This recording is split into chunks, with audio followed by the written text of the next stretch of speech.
Hello সবাইকে, কেমন আছো তোমরা সবাই? আশা করি সবাই খুব ভালো আছো। আর আমার ওই ঠান্ডা এর আগে হতো নেই, কিন্তু এখন ইদানিং দেখছি মানে মাসে দুবার করে সর্দি হচ্ছে। জানি না কেন। আসলে আমার খুব বার্তামও আছে, সোয়েটার টপি সেরকম কিছু পরিনি। আর ঠান্ডাটা মানে একটু কম লাগে আমার, সেই জন্যে আমাকে আমার মা বলে যে তোর পৌষ মাসে জন্ম, তো মানে ডিসেম্বরে আমার জন্ম, অনেক ঠান্ডা ছিল তখন, সেই জন্য ঠান্ডাটা আমার কম লাগে। আর এই দেখো পরি নেই সোয়েটার টুইটার, এইটা শুধু চাদরটা গায়ে দিয়েছি। আর সোয়েটার পরি না তারও একটা কারণ আছে, কত রোদ আমাদের। তো সকাল থেকে যখন উঠার পর থেকেই রোদই থাকে, সেটা সোয়েটার টুয়েটার পরতে ইচ্ছা করে নেই। আর মানে সোয়েটার টুয়েটার পরে কাজও হয়নি। জাস্ট এইটা একটা স্টলের মতন চাদর, এটা একটু গায়ে দিয়েছি। প্রায় সকাল থেকে ব্লগটা শুরু করলাম, হয়ে গেছে সর্দি, মুখের কোনো টেস্ট নেই আজকে, এবারও আর কোনো টেস্ট নেই মুখের। প্রত্যেক দিনের কাজ আর কি দেখাবো, কিন্তু তার মাঝে আমার হয়েছে সর্দি আর মেয়েটার হয়ে গেছে মানে পেট ব্যথা। এবার কিসের পেট ব্যথা বুঝতে পারছি না, গ্যাস হয়েছে না কি, ওষুধ টষুধ দিলামও, কিন্তু তাও মানে পেটটা ব্যথা, কখনো কখনো মোচড় দিচ্ছে, এমনি করে বসছে, মা পেট ব্যথা পেট ব্যথা পেট ব্যথা। দিয়ে কালকের দিনটা দেখিয়েছি, পরশু থেকে হয়েছে। আজকে আবার সকালে ঘুম থেকে উঠে আগে ডাক্তারের লাইন দিয়েছি, আজকে যাব দেখাতে রঘুনাথপুর, বাচ্চাদের ডাক্তার যাকে দেখায় তাকে লাইন দিয়েছি, বললো 12টার মধ্যে আসতে। কিন্তু আমার কাছে যেতে গেলে তো রান্নাবান্না করে যেতে হবে, সেই জন্য তাড়াতাড়ি কাজটা করছি, যাব মেয়েকে দেখাতে। সিনেমাবো নিয়ে এসেছে আজকে, কত বাজার দেখো, বাজার না ঠিক বাগানের সবজি, কিন্তু বাজারে যেমন নিয়ে এসে রেখে দেয় না সবাই, তেমনি রেখে দিয়েছে। এখানে ফুলকপি, এখানে কাঁচকলাগুলো যদিও আমাদের নয়, কাঁচকলাগুলো অন্য গাছের মানে অন্য লোকের গাছের হচ্ছে, তারা দিয়েছে।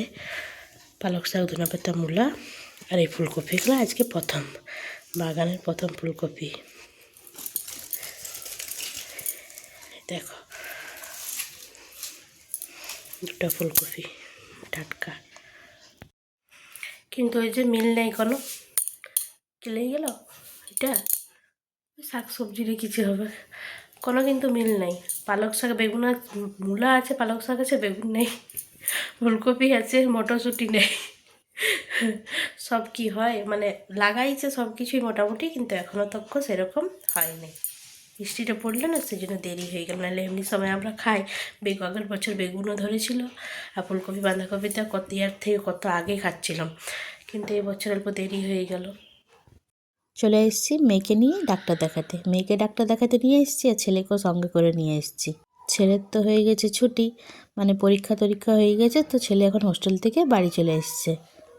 ওই শীতের কিছু কেনাকাটা করার ছিল, সেই জন্য বললাম নিজে মাপ দিয়ে নিয়ে কিনে আনবি। পছন্দটা যদিও আমরা করে দিই, কিন্তু মাপটা এখন তো মাপের ব্যাপার, বড় হয়ে গেছে, সেই জন্য বললাম। আর এই ঠান্ডাতে বেশি বার হওয়া যায়নি, সেই জন্য বললাম যখন যাচ্ছি তখন তুইও চ। আর এই যে ডাক্তার দেখা হয়ে গেছে, ডাক্তার দেখালো, ওই মন শান্তির জন্য ডাক্তার দেখানো। ডাক্তার আমার কাছে এই ওষুধগুলো ছিল, কিন্তু আমি মানে আর ডাক্তার না দেখায় আমি এগুলো খাওয়াতে পারছিলাম না। ডাক্তার বলে তোমার কাছে তো ওষুধগুলো আছে, আমি ডোজগুলো বলে দিচ্ছি, কেন কি দিনে দিনে বাচ্চার তো ওয়েট বাড়ে, ওয়েটের হিসাবে ডোজ হয়, সেই জন্য ডোজটা ডাক্তার লিখে দিলে, আমাকে আর মেয়ের ওষুধ কিনতে হলো না। কিন্তু তাও অ্যাপোলো ফার্মাসি এলাম, কিছু ঘরের জন্য ওষুধ কেনাকাটার ছিল, সেই জন্য অ্যাপোলো ফার্মাসি এলাম। দিয়ে অ্যাপোলো ফার্মাসি থেকে সিধা চলে গেলাম কাপড়ের দোকান। আর দেখো কাপড়ের দোকান একদম ফাঁকা, একদম ফাঁকা ফাঁকা, এই দোকানটা ফাঁকা থাকে না, কিন্তু এই শীতকালে আমি যখনই আসি তখনই একদম দোকানটা ফাঁকা থাকে। আমাদের মানে তার কারণ হচ্ছে এই দোকানের বাইরে এত সেল দেয়, ব্ল্যাঙ্কেট থেকে আরম্ভ করে চাদর, সোয়েটার, জ্যাকেট সব কিছু সেল দেয়, সেই জন্যে ভিতরটা ফাঁকা, বাইরেটা ভিড় থাকে।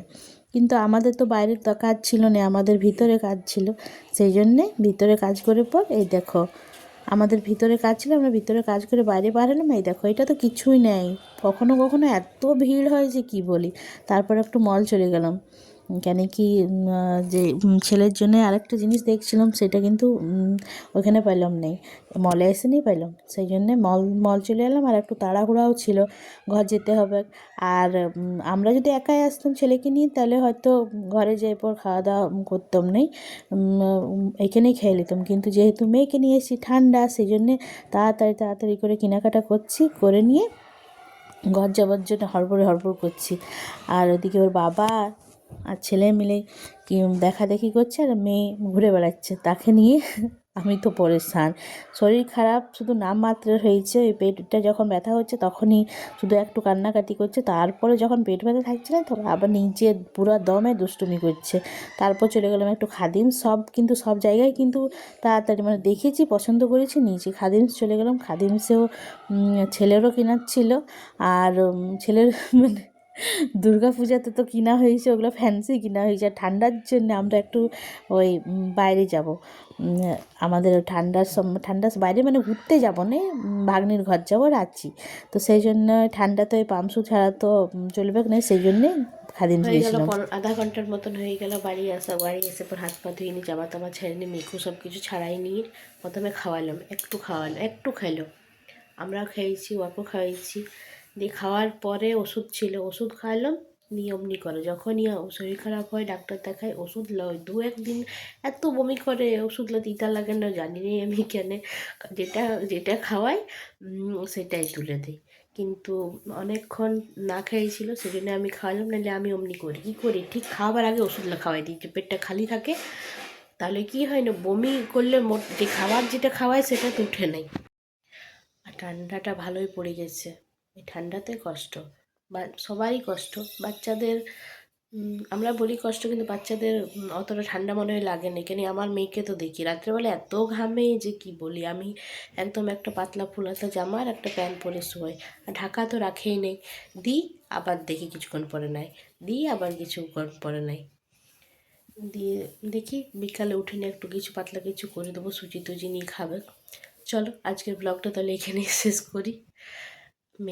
মেয়ে সুস্থ হোক, তারপরে দেখি 2-4 দিন লাগবে, তারপরে ঠিক হয়ে যাবে।